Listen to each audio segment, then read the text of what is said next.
Assalamualaikum warahmatullahi wabarakatuh. Perkenalkan, nama saya Ica Putri Zakirana. Di sini saya akan membahas dua kepribadian Islam dengan masalah-masalah psikis di sekitar. Kita akan sedikit mengulas nih mengenai kepribadian Islam. Jadi apa sih kepribadian Islam itu? Kepribadian Islam adalah sifat, sikap, dan pola perilaku yang terbentuk dari ajaran-ajaran Islam seperti Al-Quran, kemudian hadis, dan syariat. Nah, sehingga seorang muslim itu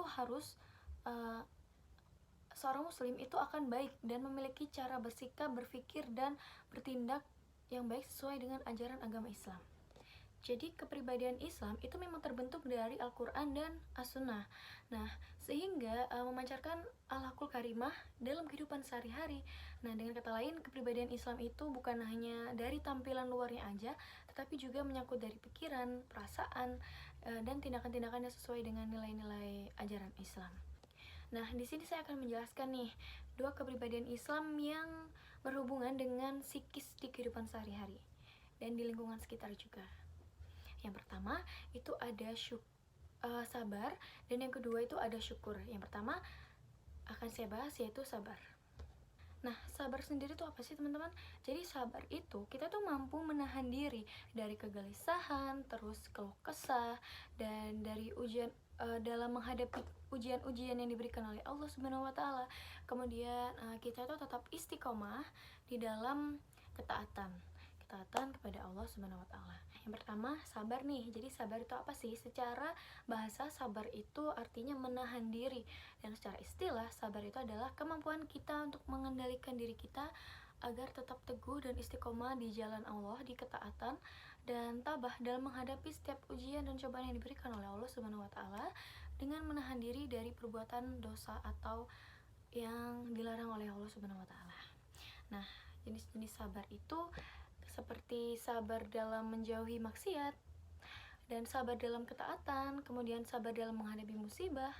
Nah, dan juga ada nih dalil dari Al-Quran surat Al-Baqarah ayat 153 yang artinya sesungguhnya Allah itu beserta orang-orang yang sabar. Nah, yang pertama hubungannya dengan psikis itu, jadi sabar itu melatih kesehatan mental kita karena membuat seseorang itu akan lebih tahan dan lebih kuat, lebih bisa menjaga dan membentengi dirinya dari stres dan tekanan-tekanan hidup. Jadi itu kayak masa bodoh gitu loh. Tapi nggak masa bodoh juga, karena kita itu sabar itu dalam artian kita kuat, kita tabah dengan cobaan-cobaan ini, dan kita tuh dari sabar itu bisa melatih kesehatan mental. Karena apa? Ketika kita nggak sabar, entah itu kita terlalu meluapkan emosi yang berlebihan. Emosi memang boleh, tetapi kalau berlebihan jatuhnya akan menjadi mental illness atau merugikan diri kita sendiri. Jadi dengan kepribadian untuk berusaha sabar, memang dia tuh akan menahan diri banget. Jadi kita itu akan terjaga, istilahnya seperti itu. Nah, di dalam psikologi nih, sabar itu sejalan dengan resiliensi. Nah, yaitu kemampuan kita bangkit dari keterpurukan, bangkit dari masalah, bangkit dari kesulitan dan tekanan-tekanan hidup. Jadi resiliensi itu ketika kita menghadapi suatu ujian, cobaan, dan masalah, kita itu akan bisa bangkit. Jadi ketika kita sabar, itu dalam psikologi memang sejalan dengan resiliensi tadi. Nah, orang-orang yang sabar itu tidak akan mudah putus asa, tidak akan mudah panik, tidak akan mudah takut hidupnya akan seperti apa di masa depan, dan dia tidak akan depresi saat menghadapi masalah-masalah hidupnya. Jadi nggak kaget gitu. Jadi jika kita sabar, itu otomatis akan tenang hidup kita, insya Allah. Yang kedua adalah syukur. Syukur itu apa? Syukur adalah kesadaran hati, kesadaran diri, tindakan, dan ucapan atas kenikmatan dan pemberian dari Allah Subhanahu wa taala. Syukur secara bahasa itu artinya mengakui atau berterima kasih.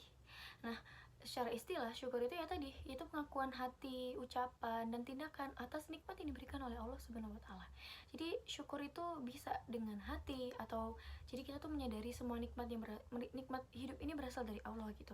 Syukur dengan hati, setiap kita mendapatkan kenikmatan kita alhamdulillah, kita bersyukur. Atau kita mendapatkan ujian, kita tabah, ya Allah kuatkanlah iman hamba, seperti itu dalam hati. Nah, ada juga syukur dalam lisan. Syukur dalam lisan itu seperti kita tuh memuji Allah atau ucapan-ucapan alhamdulillah secara Nah, secara lisan gitu, tadi kan dari dalam hati nih, kita nggak mungkin, kadang kan di luar, di umum tuh kita mau ngucapin itu kadang kan ya agak sungkan gitu ya, kecuali memang di lingkungan yang banyak lebih banyak islaminya. Tapi kalau lingkungan umum kita tuh kayak mau alhamdulillah, itu tuh pasti orang itu kayak langsung ngelihat gitu kan. Jadi kita bisa syukur dalam hati, Allah itu mendengar semuanya dalam hati, itu Allah tetap mendengar. Mau kita bertindak sekecil apapun, Allah itu tetap tahu dan mendengar. Nah, kemudian syukur dengan perbuatan. Syukurnya itu gimana? Jadi kita tuh menggunakan nikmat yang diberikan Allah itu dengan di jalan kebaikan. Misal nih, kita sehat itu dipakai untuk ibadah. Ibadahnya seperti apa? Ya, kita ini dikasih sehat, kita bisa beribadah. Jadi kita harus bersyukur. Biasanya kan kalau orang yang sakit itu pengen banget ibadah, pengen banget berdoa, pengen sembuh. Dan gimana pun caranya bisa sholat. Bahkan orang yang sakit juga banyak yang tetap sholat dengan duduk dan lain sebagainya. Dan kita yang diberi sehat harusnya bersyukur dan kita berbanyak ibadah selagi kita diberikan kesehatan oleh Allah.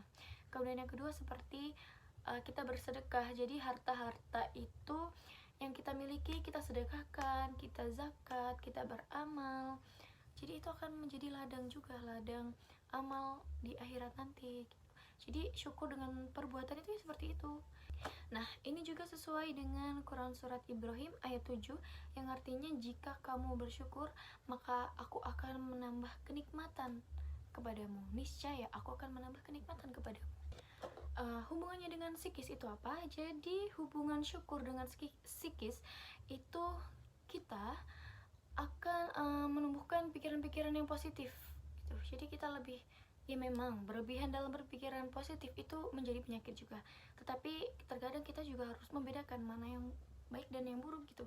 Tapi dengan syukur kita akan bisa membedakan itu di antara mana yang baik dan yang buruk. Kita akan bisa berpikir positif dan kita akan merasa bahagia, tidak merasa kurang atas kenikmatan yang Allah beri, mau itu cobaan, mau itu bahagia, seperti itu. Nah, yang kedua itu kita bisa mengurangi kecemasan atau iri hati, karena itu kita nggak fokus sama kekurangannya aja, tetapi kita juga akan fokus kepada lebih ke kelebihan, kebaikan gitu. Jadi setiap misalnya kita dapat cobaan, terus kita mikir insya Allah ini nanti akan ada hikmahnya gitu, kita jadi bisa udah berpikir positif kepada Allah Subhanahu wa taala. Tapi kita memang syukur itu kan berpikir positif kepada Allah, kecuali sama manusia ya. Kalau sama manusia memang kita harus memilah dan memilih. Tapi kalau sama Allah kita memang harus selalu berpikiran positif. Jadi setiap kita dikasih cobaan, kita mikir aja setiap dikasih cobaan ini hikmah apa ya setelah ini yang Allah kasih sama aku gitu. Insya Allah yang hadir akan baik karena kita bersyukur.